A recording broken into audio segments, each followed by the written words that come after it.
Hello again, and welcome back to Marketing with Purpose. I'm super excited because, well, for two reasons, really.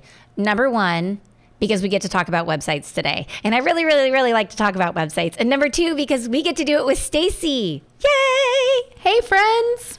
So Stacy and I are going to dig into website navigation best practices. Because here's the deal. How many times have you gone to a website and you can't find what you need? Like every other time. Yeah. My husband constantly sends me websites where he can't find what he wants.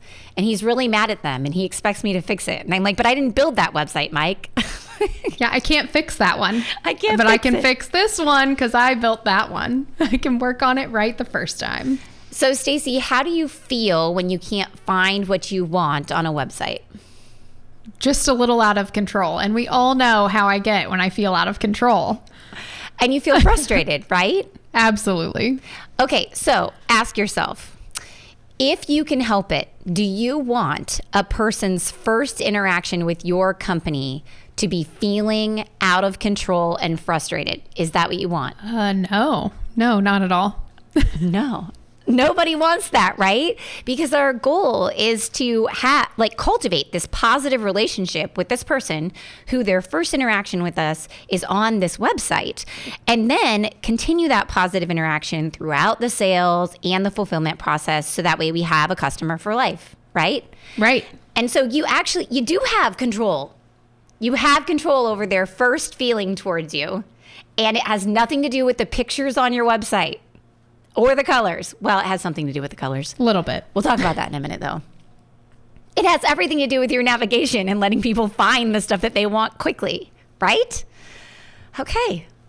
So that's what we're going to talk about today. We're going to talk about how you can help people find what they want in your website quickly without thinking, so that way they have a positive first experience with your company and you can turn them into a customer for life. Can you get behind that?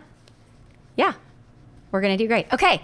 So I do want to remind you that this episode is actually broken down in a fully formatted blog post that you can use as a checklist to go out and make sure that your website navigation meets best practices and find areas that you might be able to tweak to improve user experience.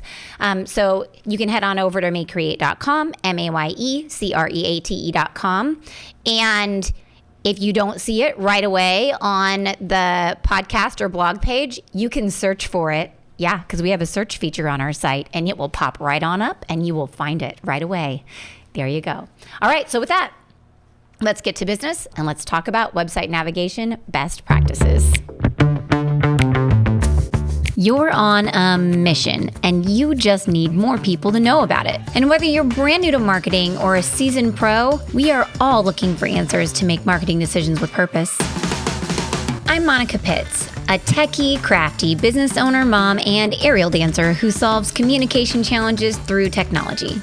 This podcast is all about digging in and going digital. I'll share my marketing know-how and business experience from almost 20 years of misadventures. I'll be your backup dancer so you can stop doubting and get moving towards marketing with purpose. I just want to give a quick thank you before we get started to our featured resource sponsor, What to Put on Your Website. This is a page-by-page website content checklist, and it's one of MayCreate's most popular free resources. It has more than 7,000 downloads. It outlines suggestions of what content to put on each page of your website in an easy-to-understand checklist format. And my nonprofit friends, we've got a special one for you. Just check the nonprofit box, and it will deliver a nonprofit-specific checklist right to your inbox. So you can download it for free at resources.maycreate.com. That's MAYECREATE.com. Or you can just click on the resources tab up at the top, or you can click on the link in the show notes. Okay, so before Stacy and I dig in and really gush over this topic, because it's one we are very passionate about, I just want to remind you that you can go over to mayecreate.com and use this as a checklist to fix up your own website navigation. Okay, so mayecreate.com, get the checklist. It's not a checklist, it's a blog post, but you can use it like a checklist. Yeah? Okay, so don't forget about that and don't take notes and run into people while you're driving. Okay, so Stacy and I are going to go over types of navigation because, believe it or not, there are 3 buckets of navigation. And so we're going to talk just briefly about each one of those. And then we're going to break down each one of those types of navigation and give you best practices for each. Yes. Woohoo. Ha! Woohoo. Okay. Now, first and foremost, though, Stacy, tell me about the types of people that come to a website and why the navigation is important. So I think that this conversation is like the epitome of what I start with when I think about navigation. There are 2 types of people that come to a navigation or that come to a website. So the first type is they're the people like me and like Monica. We're skimmers. We're not going to read every detail. We're not going to dive in and read your bio. I do want to know that you exist. So we're the skimmers. We're not as detail oriented. But then you have people who are like often super detail oriented, engineers, accountants, like other people that are really detail oriented, and they do want to dive in and really read about your service or really read about the thing that you're providing and make sure that they know as much as they possibly can about what you provide and how you provide it before they call you. And just remember that most of the buying decisions now at this point in time are made before people even contact you. So that means that they're making their buying decision based on how they got the information that they needed from your website. So it's super important to let people see the overview, the skimmers, and let those people who want to dive in and get all the information that they need to. So I think we're in an era where people think that we don't need words on a website. We, in fact, definitely still need words on a website, but formatting those words is really important. It is. Formatting those words is the difference between people staying on your website and learning or leaving. Yeah. Period. And part of that formatting is your navigation structure, right? And I do feel like I'm a skimmer, but then I want to learn more about specific things because I know the criteria that I'm using to buy from, and I want to be able to keep drilling down. But you have to appropriately place that link for me to drill down and get more information to make my buying decision. And that's a type of navigation. It's a type of navigation. Okay, so types of navigation. That's a good segue, huh? The first one is main navigation. Yeah, it is. It's the one that probably people are thinking of right now when we're talking. Like the thing at the top of the site, main nav. It's the one at the top. Yeah, the one at the top. And I include drop downs in the main navigation. What do you feel like, Stacy? I think it's all part of the same thing. Yeah, I totally include the drop downs. That's part of the main navigation.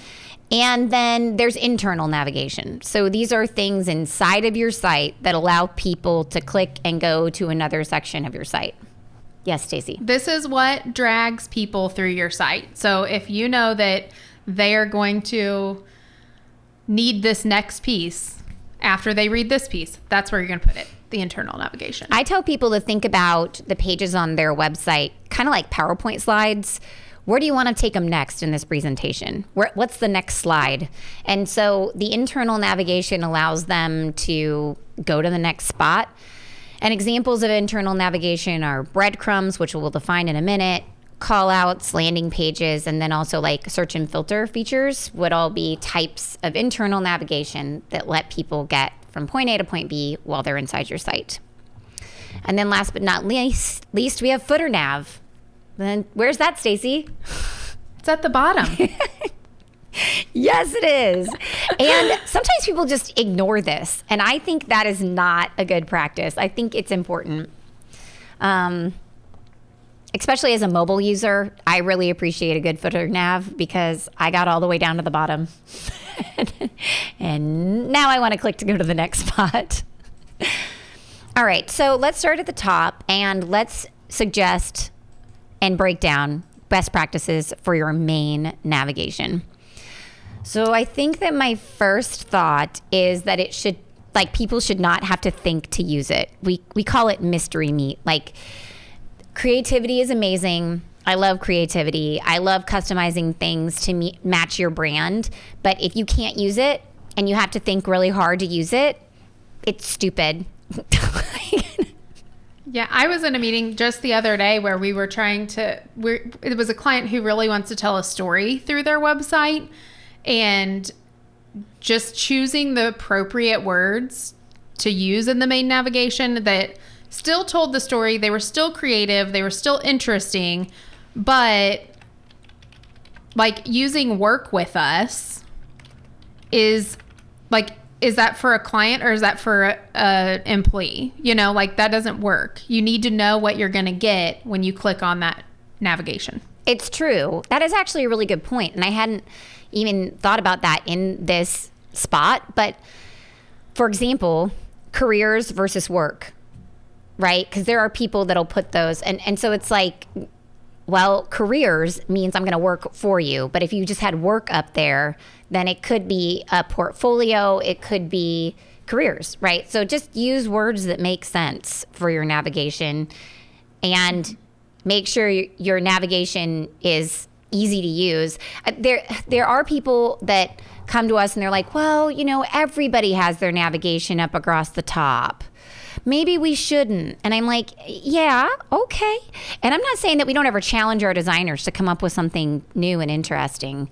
Mm-hmm. However, there is power in doing something according to tradition, or because then people know how to use it instinctively. They don't have to think. You're giving them something that they already feel at home in, right? It's just like you and I were talking the other day, Monica, about muscle memory and how important it is just to be able to do things to an extent without having to think really hard about them. Mm-hmm. You don't want people to have to think really hard about where they're going in your site. Yeah. Like it shouldn't feel like you're trying to use someone else's microwave. It should feel like you're using your own microwave. I love microwave analogies, but why are they not standardized? Why? Microwaves. They're so hard. Okay. So the next component I feel like we have to have in this main navigation is simplicity. And simplicity means you're not going to overpopulate it, right? It should be limited to a certain number of items up at the top. So I usually suggest someplace between 7 and 10 links. If you can get it down to 5, you're pretty much a rock star. Instead of thinking of these as showing all the pages in your site, think of it as buckets, right? So you would have a services bucket or a programs bucket, maybe an about bucket. So think of the most important things you need to talk about your business, and those are the things that we list on the main navigation, and then we can list sub-pages underneath there. But if you get more than 7 to 10 links up on that main navigation, you're risking people not reading it at all and not really using it, right? Yeah, I think giving people less choices, but still giving them what they need is so important. Yeah. So in that same vein, I feel like each of the main level navigation elements should be separated, right? I should be able to see them as separate entities up there. Mm-hmm. So they should be 3/4 of an inch to an inch apart, I feel like, because otherwise it feels like it's just a big space. If it looks like a sentence, you have failed. You've failed, okay? Yeah. And that's one thing I actually repeatedly talk with our designers about, is having enough space in between them that I see them as separate elements, because I understand it is challenging when you're developing a site that has to be seen on all these different sizes of screens. So then you have to adjust the text size for all these sizes of screens, so that way you can still see them as separate elements. It's a thing. It's a thing. Yeah. Okay, Stacy, do you always have to include contact and home on your main navigation? Ooh, that's a loaded question. We have people who feel very strongly about not including home. I think often they are geared towards a younger demographic, and so they just expect that people will know to click the logo to go home. I think it definitely has to be included on your mobile navigation, 110%. Mm-hmm. And I think the only reason you shouldn't include contact is if you're running a recipe blog or something where you truly don't want people to contact you. But if you have clients and customers, do not make it hard for them to contact you. I will click on the contact page before I dive into your website. Like, it's just the way that I am. If I've decided that I want to work with you, I want to easily contact you. And if I can't find your contact information, I'm out. So I think always include contact unless you truly don't want people to contact you at all. I agree with that. And I think there have been a few nonprofit sites where they had so much stuff in their navigation that contact ended up being underneath, like get involved or something like that. But they had a huge donate page button. And they also had all their contact information like in the footer. Yeah. And so if you have to nest contact somewhere, then you should have another bigger purpose for people to do up on your main navigation, be it donate or get a quote or something like that. Like it's got to be that's more important than contacting you. But for most businesses, nothing is really more important than them contacting you. Yeah. Yeah. I would rather you contact me. 100%. Which leads me to my next thought is that you can highlight the page that you want people to go to. You can start that journey right up in the main navigation. So if you want people to donate or contact you or get a quote, you can change the style on that element, either just like make it a different color, make it bolder, put a box behind it, whatever you want to do to make it stand out, and start that discussion right up there in the main navigation. Like, hey, here's how you donate. Boom. It's right here. Okay, so now another thing that your best website navigation is going to have is compliance. Like it's going to work for any user on any device, right? So for ADA compliance, you need to have an active state on your navigation. So you have to tell people where they are in your website. And it doesn't have to be super fancy, but it does need to be different enough looking from the main like look of your navigation that people can tell, hey, I'm on the services page, right? Yeah, I'm in that section. Yeah, and if you have breadcrumbs, then they know where they're at through the breadcrumbs, so you don't have to worry about it as much on the main navigation. But if you have a smaller website and all of the pages are present in the main navigation, you should definitely have an active state to be ADA compliant. What's another ADA compliance thing that we very consistently have discussions with people about, Stacy? No hamburger menus in the main navigation on a desktop website. You cannot, we are in this era of like clean and simple and like all of these things. You cannot Marie Kondo your navigation. Like just because it does not bring you joy does not mean that you should hide it under 3 little lines. Well, it's mobile navigation and people are moving it onto desktop sites, but that is not an ADA compliant mode of navigation on a desktop computer. You have to be able to click to get places without clicking twice. And you can't do that on a mobile nav. Okay. So you don't do it. Just stop it. Stop it. And remember, Stacy and I were skimmers. Yeah. So we need to be able to see the overview of your website using your navigation the second that we get to your site. That's what it's supposed to do. Well, and there's other ways through design that you can nicely design your navigation, like, and make it not feel overwhelming. But it is incredibly important to allow people with challenges or other situations to use your website without a mouse, with a screen reader. Like all of those things, making it ADA compliant are so incredibly important. And 2 other things that we're always looking at on our websites to meet ADA compliance are color, making sure that people who are colorblind can actually have enough contrast on the site to see your navigation. And I'm telling you, friends, if you don't have enough contrast, they literally don't see anything. They won't see it at all. Like, so you don't even have navigation to them.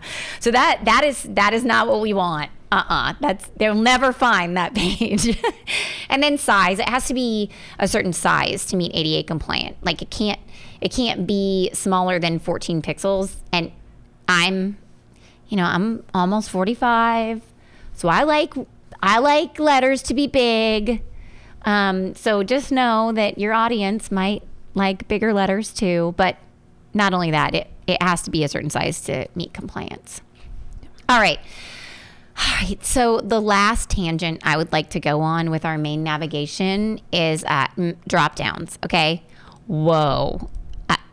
I feel like we could talk about this for way too long, but and I love drop downs. I do. Like, it sorts information for people. I think it makes it really easy to be like, oh yeah, I'm looking for services. Yep. Okay. Here's the 7 services that someone offers. You know, they're really useful.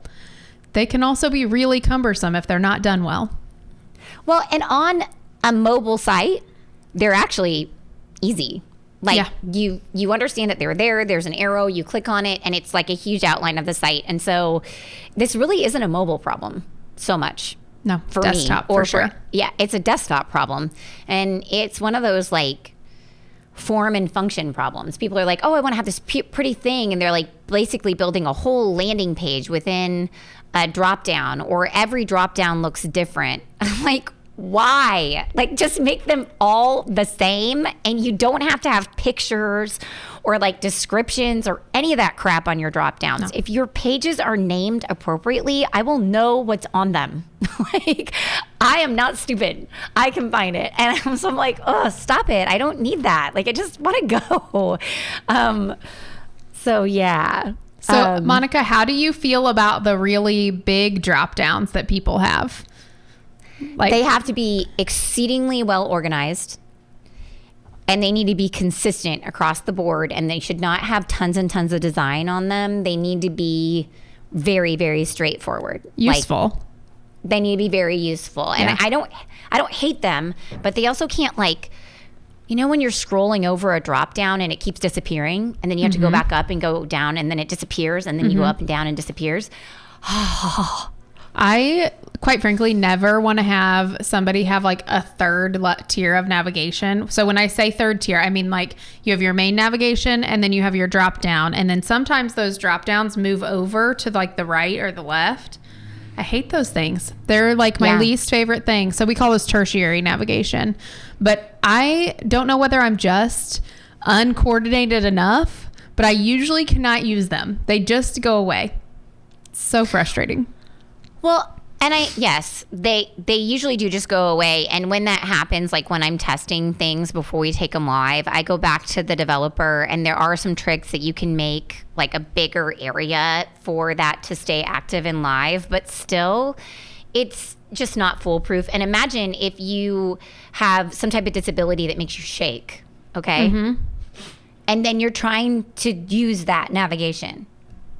That is horrible. Like, they cannot use your website because their handshakes on the mouse. Like, what? And there's a lot of people who have disabilities like that. They're not stupid people. They just shake. Like, okay. So it should work for them too. And there are lots of options for internal nav that we'll go over in just a second that you can employ instead of having tertiary dropdowns. Right? Like, you can have a landing page. You can let people search. You can let people filter. You can have callouts. You can use breadcrumbs. So, like, it's okay. People are going to find the stuff that they want. You don't have to have an enormous drop-down menu. If you have tons of content on your site, I'm a fan of huge footers. Yeah, I would rather have a huge footer than a huge, like, upper navigation, main navigation. I go to the footer a lot on huge sites, and I just kind of comb through it. And so you can literally treat that footer navigation like an enormous sitemap. And we'll talk a little bit more about that in a second, but you can use that instead. You can also really push your search feature on your website. Like, if you have a huge website, have a great search feature instead of making enormous drop downs, because then people can find what they want without thinking, right? I know how to search. I got to your website by searching. Yeah. So I have that skill. Well, and we're so going to talk about landing pages to get rid of that huge drop down too. Yeah. So if you are going to like not have a bunch of drop down menus and you're going to employ a search feature instead, I do have a few suggestions for you. The first one would be you have to use the words that people would search with in your page titles and in your pages. And you cannot put those words in images or people will not find your stuff. Okay, so And they won't find the PDFs either, like in your website. They can probably find them out on Google, but unless your search feature is set up to be able to do that kind of searching, it doesn't just naturally do it. It combs through the page titles and the descriptions, and using that, it will return what it finds that matches the query, right? So you have to understand how your search works and make sure that it actually works. And your search isn't going to find something within a PDF. It would only find the title. So don't think that because you have those words inside your PDF that it's going to be found in your website search. That's just not how it works. Well, and you would have to set up your website search to search the folder that has the PDFs in it, because most of the, like, unless it's set up a certain way, it's not just going to go out and search your media folder. It doesn't search the media folder. It searches your pages and your posts. And so it's not going to find your PDFs if they're just linked in a page. They would have to be entered in a very specific way. So just make sure that your search is searching what you want it to and not other things. And then last but not least, make sure your search results pages make sense and they don't suck. Enough said. Some people forget to format them. They do. And they look really weird. Well, and I think it depends on what system you're formatting in too, because sometimes if you format a post page, like depending on how your like theme is set up, if you format a post page to look really cool, it affects the search page like template. And it's like, you have to fix that. It doesn't work that way. No. Yeah. Okay. So those are our tips for you on your main navigation. Make it easy to use. Shoot for 7 to 10 links. Make sure that those links are spaced apart so they don't look like a sentence. Decide if you should include contact and home. And most of the time we feel like contact should definitely be on there. Highlight that most important page. Make sure that it's all ADA compliant. And keep your drop downs consistent and easy to use. If it feels like it could be hard to use, it probably is. If it feels too fancy, it's probably like figuring out which fork to use. Yeah. Don't make people feel stupid about their forks. Okay, so that is main navigation. Now, the second type of navigation we said we were going to talk about is internal navigation. And we also said that internal navigation is a solution to those crazy drop downs to organize your content so that way people can really find what they want inside of your site. So the types of internal navigation that I want to talk about are callouts, breadcrumbs, landing pages, and search and filter. So let's talk about callouts. I love me some callouts. I put callouts on every website, basically every page of every website that I plan out for clients. Love me some callouts. Almost no website that is too small to have callouts on it. No, absolutely not. So a callout is basically I'm going to call it a box. It does not have to be designed like a box, but it's like a section of a page that takes the person to the next step. So if I am on a services page that almost is always sold or paired with another service, I'm going to call out to that next service so that people know that I offer it as well. And you can use them on any page. Just think about it like that PowerPoint, right? You're guiding them to the next step, the next logical place they might be looking for. People sometimes freak out and they're like, well, I don't want them to look the same all the time. And I advocate that kind of like your main navigation, it's okay if it looks the same throughout your site, if it's going to the same place, because that gives people structure. I'm going to use a nonprofit website, for example. So if you use a really similar format for your donate callouts to ask people to contribute to your nonprofit, it's okay. They're going to see it the first time. They're like, not now. And then they see it again. They know what it is. They don't have to think about it the second time. They're like, not now. And then they see it the third time. And they're like, I'm ready. And they click it, right? So they didn't have to think. And I like that about keeping them the same. The only thing that I don't want you to do is I don't want you to just like shove them into the footer or make them feel like they're at the bottom of the page and can be ignored, because we kind of like mentally check out when we get to the bottom of the page unless we haven't found what we're looking for, right? And so if we just have the donate now, back to that example, call out at the bottom of the site on every single page, that's not appropriately placing it because people are just going to ignore it. I want it up in the page with the content where it makes sense so that I notice it and I click on it. That's what I want out of it. Yeah. Yeah. Well, and I think then it's important too not to have them everywhere. Like they need to be very strategically placed. So if I know on my homepage that the two people I'm trying to talk to are people who want to work with me and buy my services, or I'm trying to hire people, I might just have two call outs, one for the people who are wanting my services and one for the people who I need to take to careers. I'm not going to have every single services page called out or every single XYZ Careers called out page. on that section. I'm just going to take them to the landing page for that section so then they can dive in more if that's what they need to do.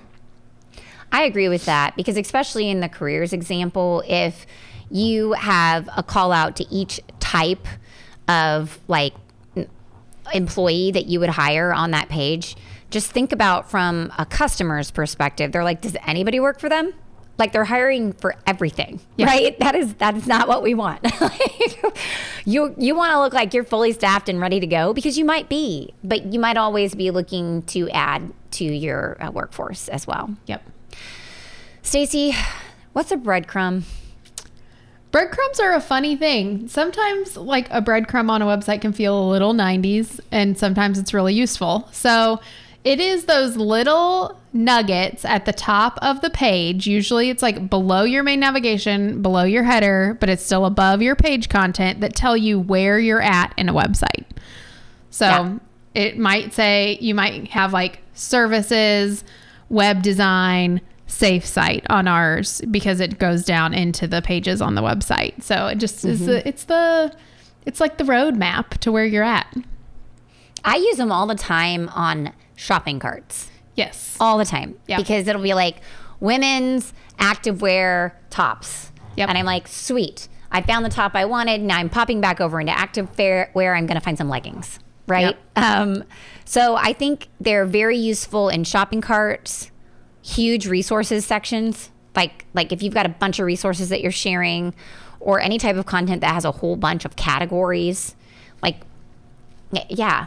If you've got a tertiary level navigation, this is a great way to allow people to get back and forth without having to have true sub navigation. Because back in the day, in the early 2000s, when in the late 1900s. I'm like, oh, that's gross. We had a lot of sub navigation because drop downs weren't as efficient. Mobile navigation stunk. And so when you got to a page, it would link to all the other pages in that section. And I'm not saying that you should never do that. I still think that can be a very powerful practice, but you don't have to necessarily, because people are better at using the web now.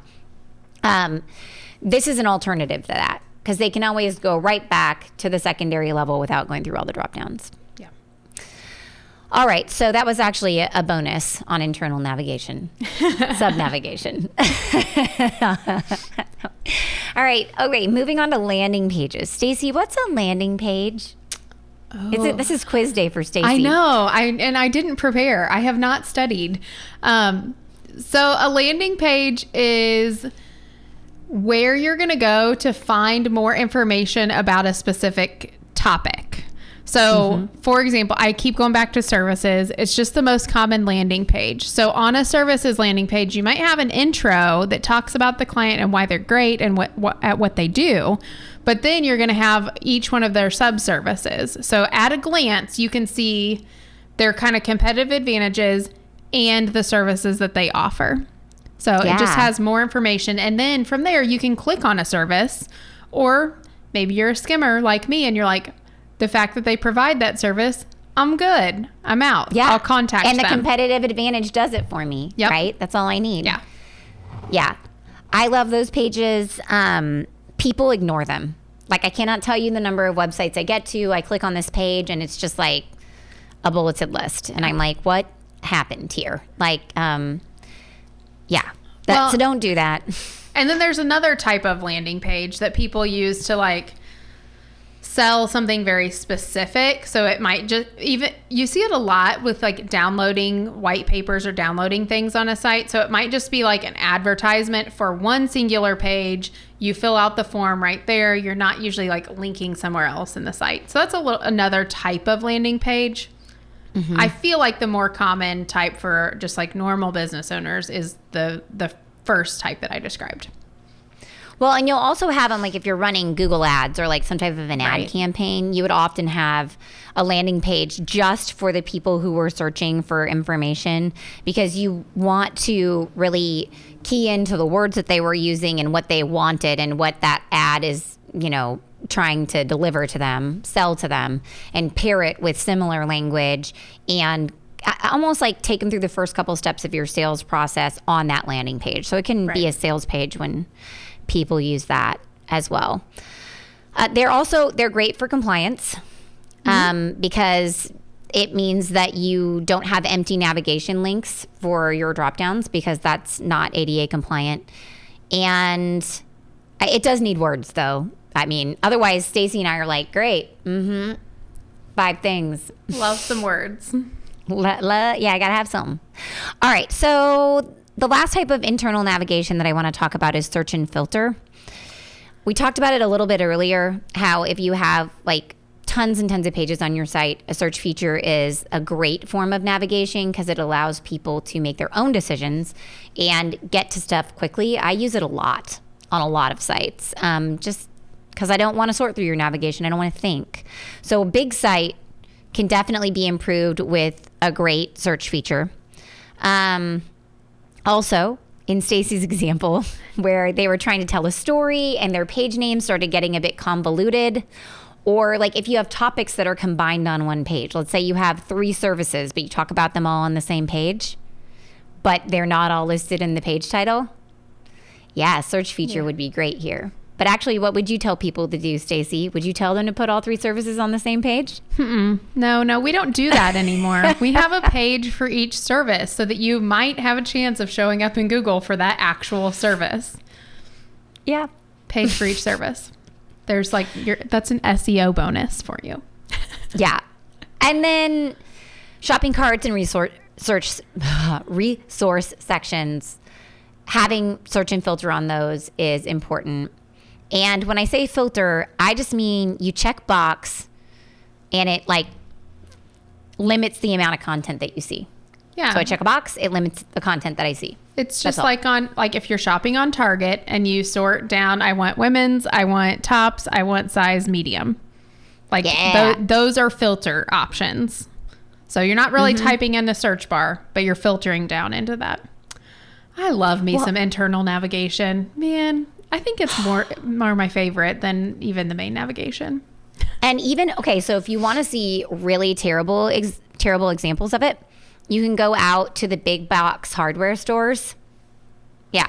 Because like Menards actually does a really good example. Menards does a good job of it, but like for certain segments of their business, Lowe's and Home Depot do a decent job. And then for others, I'm like, what is happening? Like the Home Depot appliances? What? Like I'm like, why is this so hard? I have to go up to the search feature and search for each appliance that I want to add to cart. Like, why? You know that I'm buying cafe appliances. Why are you not suggesting them to me? Why can I not sort by brand? Like, what is happening here? So, if you want to get frustrated, go use those. It's great. All right. So last but not least, footer nav. And I have far less like gripes about footer navigation. Yeah. To be fair. First, I just want to say it doesn't have to be the same as your top navigation. It doesn't. No, today I was even, I was going to go buy an Uber Eats gift card for someone, and their gift cards are not in their main navigation at all. And so I just scrolled to the bottom and I was like, oh, yep, there's gift cards, so it's not like their main source of revenue probably, but it is an option that they're giving. And so it's not in their main navigation, but it is in their footer. And you can have as many pages as you want in your footer. I feel like it can be like really fairly exhaustive, but as long as it's organized. Yeah, it needs to be organized. Yeah. And I would suggest organizing it in a similar way to the way your drop downs and stuff are organized up top to keep people not being confused. Now, for really big websites, I would add a search in the footer. I think that helps because you get to the bottom and you're like, I didn't find what I wanted. Now I want to search and I don't have to scroll back up to the top. And I really like that. So you do still have to be ADA compliant with your footer. It has the same rules. It has to, be able to be read by screen readers, people with color blindness. It has to be able to be used by people with disabilities. So they can't be teeny tiny. The colors have to be easy to see. They have to look and act like links. So just make sure that you're following those rules for your footer as well. All right. So friends, those are the things that Stacy and I feel based on our, 20 years experience of building websites are the best practices for navigation. And Stacy's not 40, but all of our years of using websites. Closer every day. So we've covered the types of navigation, main navigation, internal navigation, and footer navigation. We've given you suggestions for each one. And remember that you can go over to the website and you can get this list and you can compare it with your website as well. Now, the last thing that I'd like to talk about, just really quickly, are actual ways to find data to let you know if your website navigation stinks. Yeah, because you might think it's great. It might actually check out with all these things, but it might not be working the way that you intend it to work. So the very first thing that I want you to do is I want you to go out and I want you to search for your business name on Google, which is really probably something that you should do on a semi-regular basis anyway. We do it for our clients at least once a year because I just want to make sure you're showing up okay, right? Like, do you look normal? So what you will see when you search for your business name on Google is hopefully your website. And if you don't, you've got a bigger problem than your navigation, okay? But let's say you have a link to your website and then there should be a list of links underneath your main page. Those are the pages that Google anticipates people most need when they come to your site. They usually correlate with your most visited pages, usually.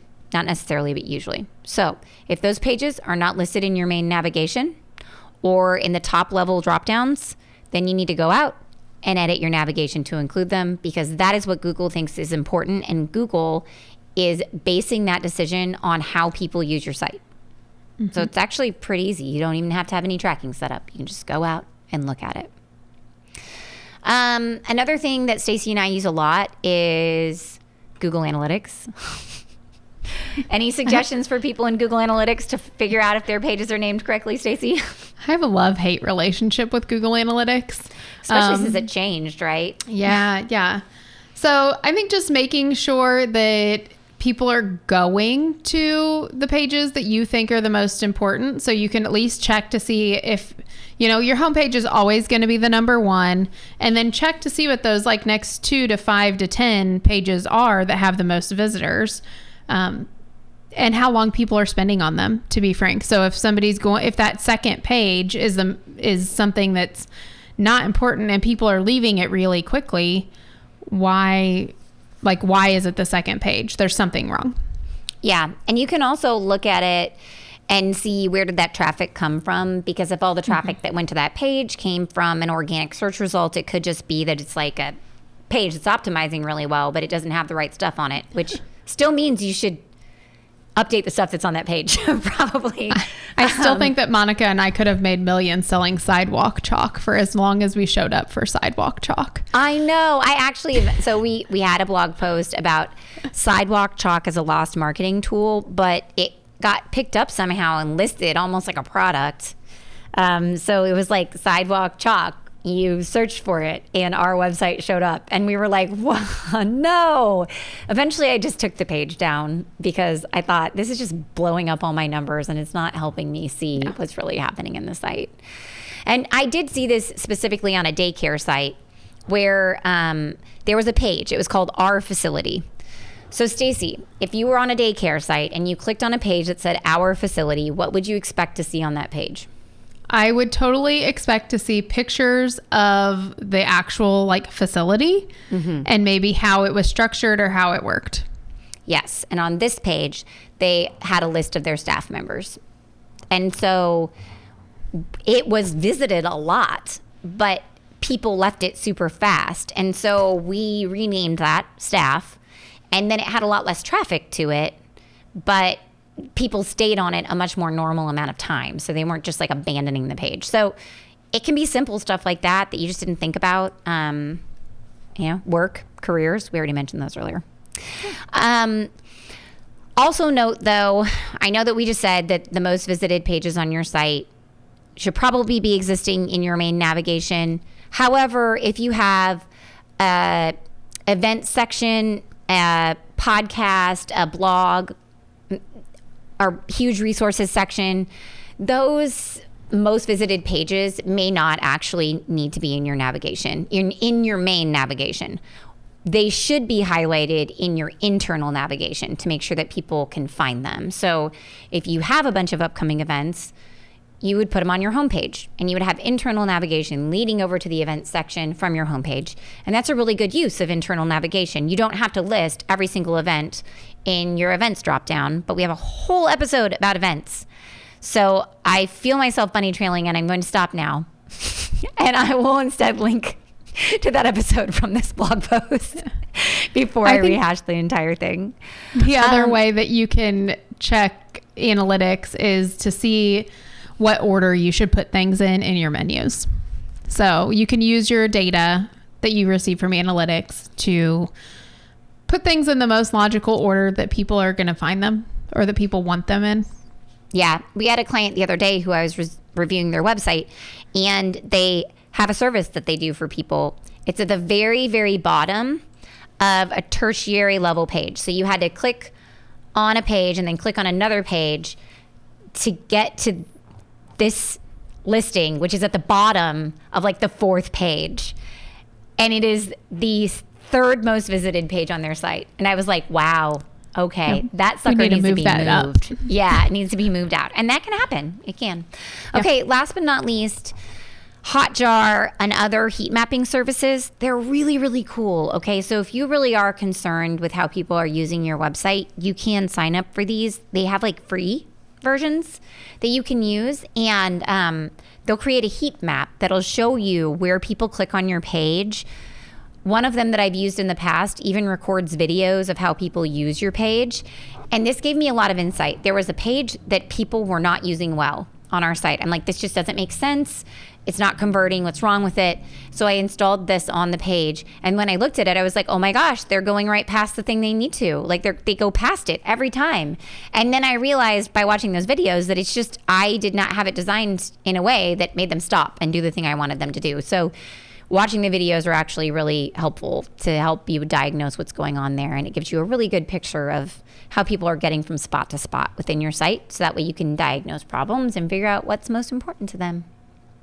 Okay, friends, now you know it all. Give people what they need quickly on your website. Yeah. Period. Don't tick them off. Make it easy. Hopefully with these tasks, with this checklist that we just made for you today, you can make it easy. I hope you can, because you can go over to the website and you can use all of these suggestions as a checklist. And if you still think you have challenges or you want to further diagnose, you can use Google Analytics. You can search for your business name or install a heat mapping service. So that way you can really have an amazing first user experience to guide people all the way through to make them into lifelong customers. Yay! Woohoo! Okay, so in our next episode, we are going to kick off our local marketing spotlights. So we are going to highlight local businesses who are just knocking it out of the park with their marketing and try to learn from their strategies. We have been previously showcasing lots of experts, and they're really great and they give you great big ideas. And I kind of wanted to shift gears for a while and find ideas that real people in the trenches are using. I'm excited to hear everything that they have to say. So keep track of us by subscribing, and then you'll get an alert whenever those come out. And then our next episode, in case you don't like interview style episodes, will be our State of the Internet and Websites Roundtable. So we're going to highlight what changed last year and what's on the horizon for the future. So if you are thinking about updating your website, this is a great one to hear to make sure that we're getting a great site for you that's going to last a while, right? Because we like things that last around here at May Create. That's how we feel. I'm so excited about the State of the Union, or the State of the Internet, not the Union. Well, we're going to have Tyler and Rebecca hang out with us too. And there are developers, so that way we can hear from them what changed in the development universe, because it changes fast, right? Monica and I will translate for you all. Yeah. It'll be perfect. It will be. I just want to give one more quick thank you to our May Create resource sponsor, What to Put on Your Website. Now, in this checklist, you'll find the must-haves for every page of your site, tips on how to make the most of your content, and practical advice to help guide you through creating your website. You can download your copy for free at resources.maycreate.com. That's MAYECREATE.com, or you can click on the link in the show notes. So thank you so much for joining me today. Make sure to subscribe wherever you're listening so you don't miss out on our next episode. And don't be afraid to use that link in the show notes to go over and enjoy the fully formatted blog post with all the pictures broken down, covering every single thing that we talked about today. Because your next step is to put this information to action. And until next time, go forth and market with purpose.